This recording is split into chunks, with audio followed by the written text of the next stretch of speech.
Hello everyone. हम political science के जो राजनीति विज्ञान का हमारा 12वीं क्लास में जो चला हुआ है समकालीन विश्व में राजनीति पुस्तक में, और इसमें हमारा तीसरा चैप्टर चल रहा है समकालीन विश्व में अमेरिकी वर्चस्व। अमेरिकी वर्चस्व का हमने इसमें पहले से वर्चस्व क्या है, अमेरिका की शक्ति क्या है, ये सब हमने इसमें पढ़ लिया है।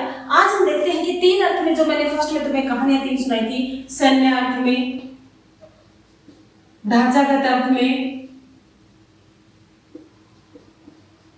और सांस्कृतिक रूप से, क्योंकि आज जो अमेरिका है वर्ल्ड पावर है। शीत युद्ध के दौरान हमने देखा कि किस प्रकार विश्व दो ध्रुवों में बटा, और उसके बाद सोवियत संघ का विघटन हुआ। सोवियत संघ के विघटन के बाद तुरंत अमेरिका अपनी फुल पावर में आ गया, और आज जो वर्ल्ड पावर है किसके हाथ में है? अमेरिका के हाथ में है।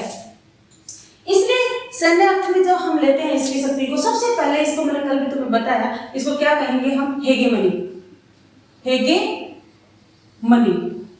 अब हेगेमनी शब्द का जो प्राचीन समय में इस्तेमाल किया जाता था, यूनान राज्य के लिए किया जाता था, यूनान के लिए इसका इस्तेमाल होता था। और यूनान में भी किसके लिए? एथेंस के लिए। एथेंस जो राज्य था वो सबसे प्रभावशाली था, सैन्य शक्ति में सबसे शक्तिशाली था यूनान साम्राज्य में। और यूनान साम्राज्य में जो एथेंस है, एथेंस का प्राबल्य था, शक्ति बाहुल्यता थी, इसलिए इसके लिए वर्चस्व शब्द का इस्तेमाल किया गया। लेकिन वर्तमान समय में जब हमें वर्चस्व का अर्थ देखते हैं, हेगेमनी का अर्थ देखते हैं, तो अमेरिका की शक्ति के लिए इस्तेमाल करते हैं। आज विश्व में जो अमेरिका है वो सैन्य शक्ति के आधार पर शक्तिशाली है, उसकी शक्ति ज्यादा है, उसके पास ज्यादा पावर है, और इसके आधार पर सैन्य प्राबल्यता का सही अर्थ हेगेमनी में सैन्य प्राबल्यता का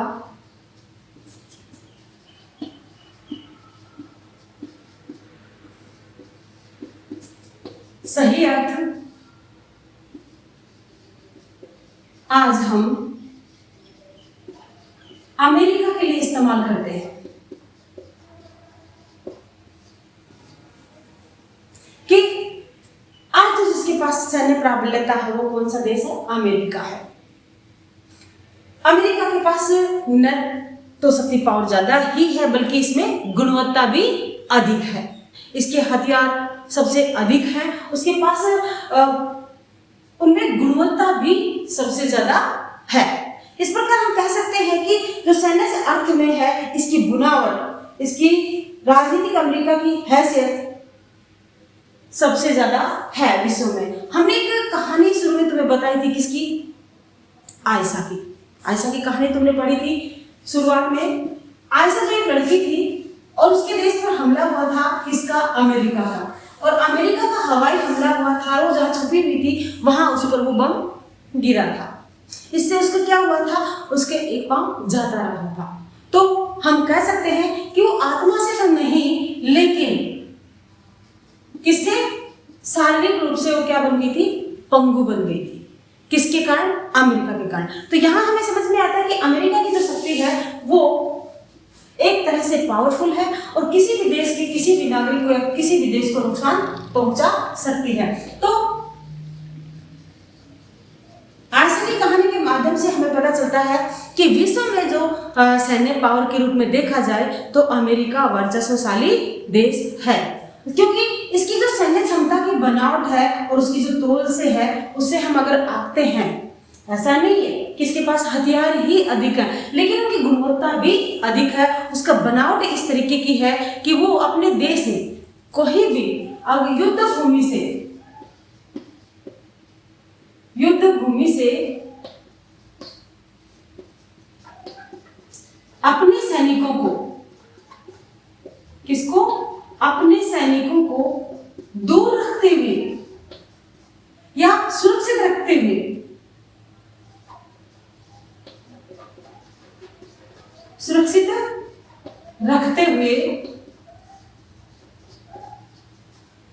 किसी भी देश पर आक्रमण कर सकता है, किसी भी देश की सेना को नष्ट कर सकता है।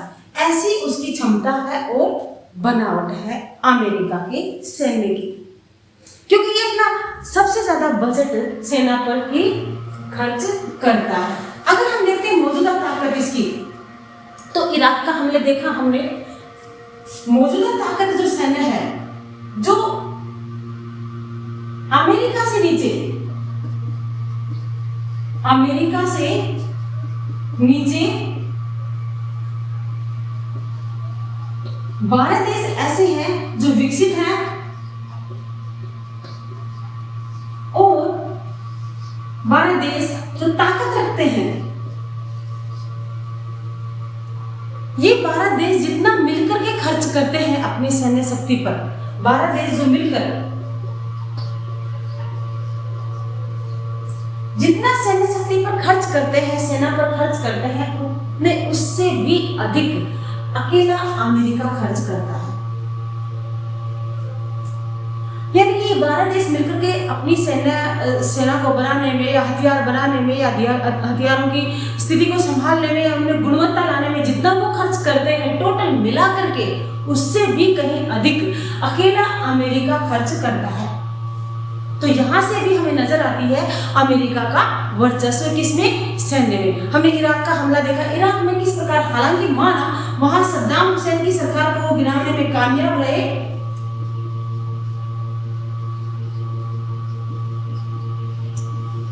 इसकी सरकार गिराने में कामयाब रहे और वहां इन्होंने कब्जा भी कर लिया, लेकिन राजनीतिक रूप से असफल रहे, परंतु सैन्य रूप से वो सफल हुए।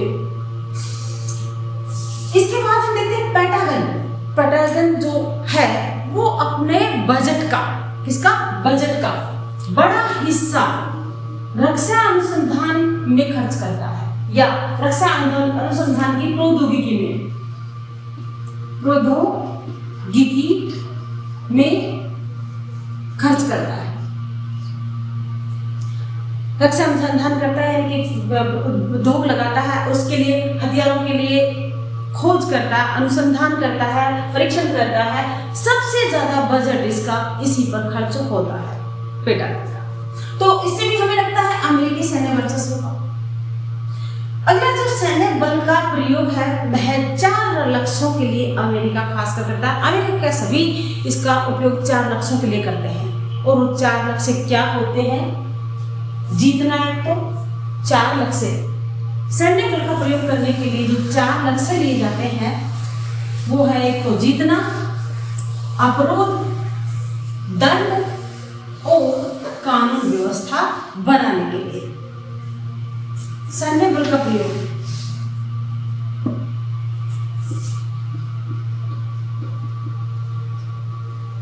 बल का प्रयोग करने के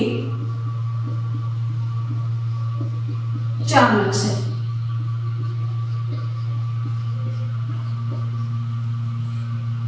और वो लक्ष्य कौन कौन से, जीतना,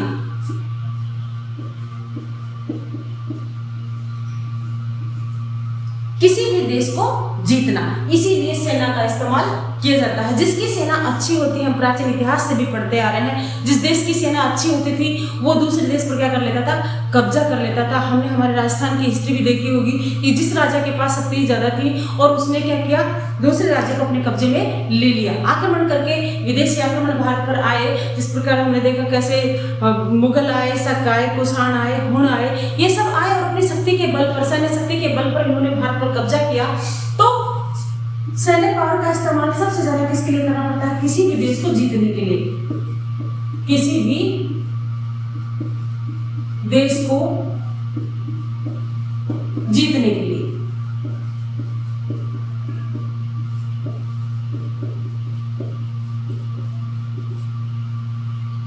अमेरिका भी क्या करता है, किसी भी देश पर अपनी शक्ति को मजबूत करने के लिए या उस पर प्रभुत्व स्थापित करने के लिए शक्ति का इस्तेमाल करता है, सैन्य बल का प्रयोग करता है। ईरान पे करता है, इराक पे करता है। इसी प्रकार दूसरा जो है अवरोध, मतलब रोकना। अगर किसी देश पे आक्रमण हो जाता है तो अपनी सेना के द्वारा ही तो उस आक्रमण को रोक पाएगा। तो सैन्य बल का प्रयोग दूसरे अर्थ में किसमें अवरोध के लिए किया जाता है, किसी भी हमले को रोकने के लिए, किसी भी क्रांति को या आंदोलन को रोकने के लिए सैन्य बल का प्रयोग किया जाता है। तीसरा इसका है दंड देने के लिए।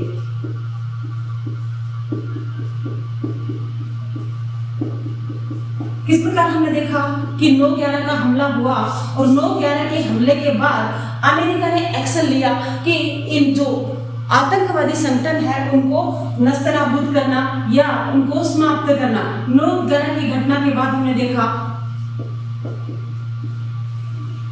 कि अमेरिका ने अपनी सारी पावर, सैन्य पावर लगा दी इन आतंकवादी संगठनों को ढूंढने में, इनके ठिकानों को ढूंढने में और उनको खत्म करने में।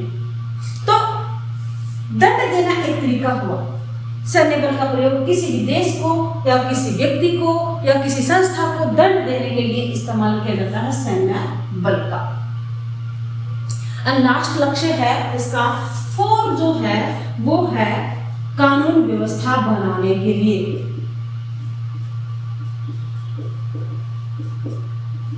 कानून व्यवस्था बनाने के लिए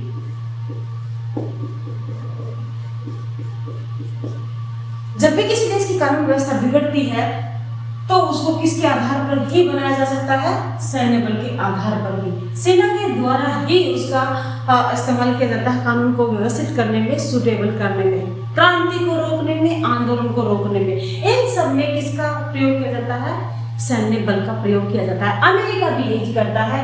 तो हम कह सकते हैं कि सैन्य आधार पर, सैन्य शक्ति के आधार पर आज जो विश्व में सबसे वर्चस्वशाली है, सबसे शक्तिशाली जो है वो है अमेरिका। हालांकि मानते हैं इराक के मामले में वो असफल रहा, वहां अपनी मनपसंद सरकार को बनाने में वो असफल रहा क्योंकि जनता ने इस चीज का विरोध किया। परंतु देखा जाए तो सैन्य रूप से वो अपना वर्चस्व वहां स्थापित कर पाया। विश्व के बाकी देशों की तुलना में सबसे ज्यादा जो खर्च सेना पर होता है वो अमेरिका का होता है। इसके नीचे जितने भी 12 जो देश है, इसके नीचे शक्तिशाली ताकतवर देश, 12 ताकतवर देश, किससे नीचे, अमेरिका से नीचे,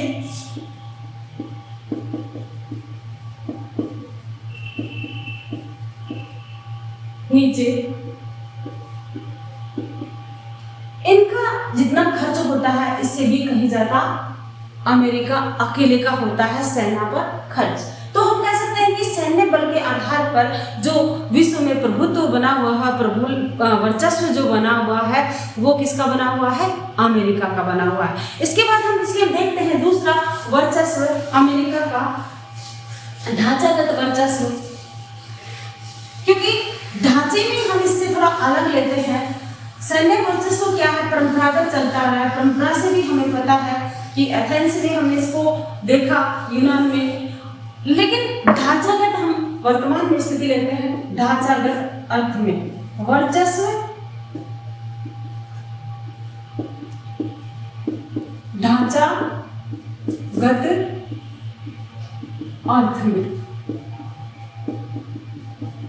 ढांचागत अर्थ में हम लेते हैं वर्तमान की अर्थव्यवस्था, वैश्विक अर्थव्यवस्था से लेते हैं हम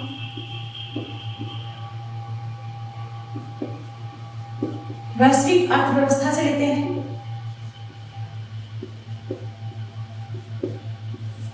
ढांचागत जो अर्थ है सैन्य अर्थ से बिल्कुल विपरीत है, बिल्कुल अलग है। ये किसमें दिया, वैश्विक अर्थव्यवस्था में। अर्थव्यवस्था में देखें तो सबसे जो प्रभुत्वशाली है, वर्चस्वशाली है, अमेरिका है।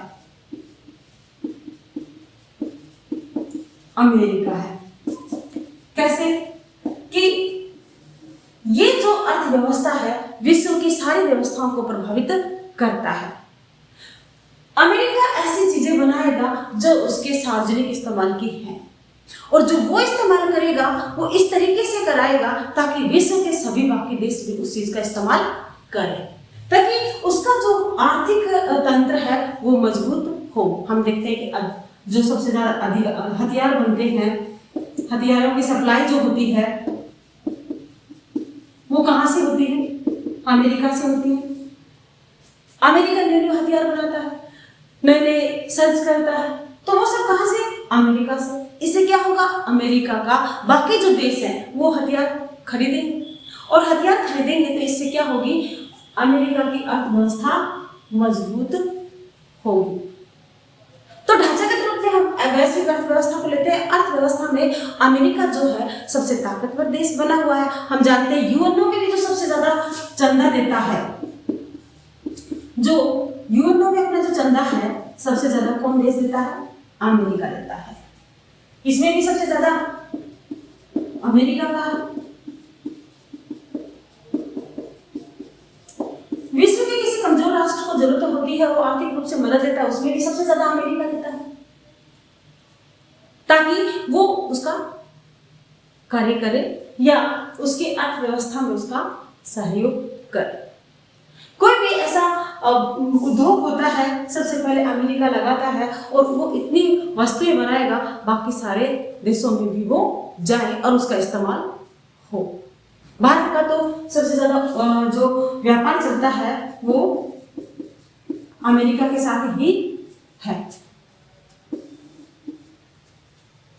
तो ढांचागत अर्थव्यवस्था में हमने क्या लिया, अर्थव्यवस्था में लिया वैश्विक अर्थव्यवस्था, विश्व की जो अर्थव्यवस्था उससे लिया, और विश्व में जो आर्थिक रूप से हम देखते हैं सबसे वर्चस्वशाली जो राष्ट्र है या देश है अमेरिका है।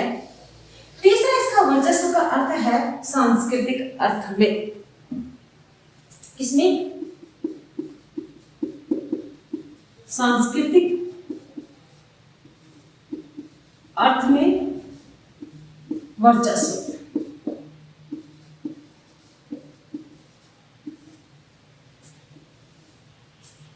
अब संस्कृति से हम मतलब क्या समझते हैं आप, किसी देश का रहन सहन, खान पीन, वेशभूषा। संस्कृति का अर्थ क्या हुआ, संस्कृति का अर्थ क्या हुआ, किसी देश की या किसी के खान पान, रहन सहन और वेशभूषा। इसको हम किस में लेते हैं, कल्चर में लेते हैं, संस्कृति में लेते हैं, कि कोई व्यक्ति किस प्रकार रहते हैं, किस प्रकार खाते पीते हैं, किस प्रकार की वेशभूषा पहनते हैं, वो सारा किसमें आ गया, संस्कृति में। हमने उसकी कहानी सुनी थी नीली जींस की। तो नीली जींस के लिए क्या कहा था कि वो जो नीली जींस पहन रहे थे तो वो किसकी प्रतीक है, नीली जींस, क्योंकि नीली जींस कहाँ बनी है, अमेरिका। और विश्व के लगभग सभी देश के नागरिक इस जींस का इस्तेमाल करते हैं, पहनते हैं। तो यहां हमें सांस्कृतिक रूप से किसका वर्चस्व नजर आया, अमेरिका का। आज हमारे घरों में बहुत सारे ऐसा सामान मिल जाएगा जो शुरुआत में कहां से बना, अमेरिका से बना, जिसकी खोज किसने की, अमेरिका ने की। तो सांस्कृतिक रूप से जो विश्व की संस्कृति पर प्रभाव बना रखा है, अमेरिका ने प्रभाव अपना बना रखा है। क्योंकि कहते हैं कि उगते हुए सूर्य को सभी नमस्कार करते हैं, और विश्व की पावर कौन है, अमेरिका है। तो अमेरिका की जो संस्कृति है उस कल्चर को सभी अपनाने की कोशिश करेंगे, सभी अपनाएंगे। तो तीनों ही रूप से, हम सैन्य रूप से देखें, चाहे हम ढांचागत रूप से देखें, और चाहे हम सांस्कृतिक रूप से देखें, सभी में विश्व पर आज हमें अमेरिका का वर्चस्व नजर आएगा। अमेरिका अपना वर्चस्व स्थापित किए हुए है, और इसके वर्चस्व के कारण ही सभी देश इससे क्या है, प्रभावित है। इराक में जब अमेरिका ने हमला किया, यूएन ने साफ हिदायत दी कि तुम इस पर हमला नहीं कर सकते, तो क्या यूएन रोक पाया, हमला करने से रोक पाया, नहीं रोक पाया। क्यों नहीं रोक पाया, क्योंकि अमेरिका का वर्चस्व है। इस आधार पर हम कह सकते हैं कि समकालीन विश्व में सैन्य अर्थ में, ढांचागत अर्थ में और सांस्कृतिक अर्थ में, तीनों ही अर्थ में अमेरिका का वर्चस्व कायम है, और वो अपनी इन तीनों ही तरीके से अपने वर्चस्व का इस्तेमाल करता है। आज वर्ल्ड पावर अमेरिका बना हुआ है। अगले पॉइंट में हम देखेंगे इसका वर्चस्व से कैसे निपटे। वर्चस्व से कैसे निपटे।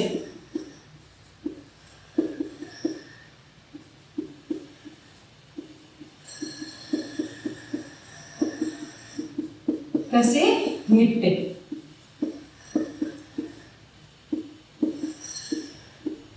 ये आगे की वीडियो में मैं तुम्हें कराती हूँ। तब तक के लिए जय हिंद, जय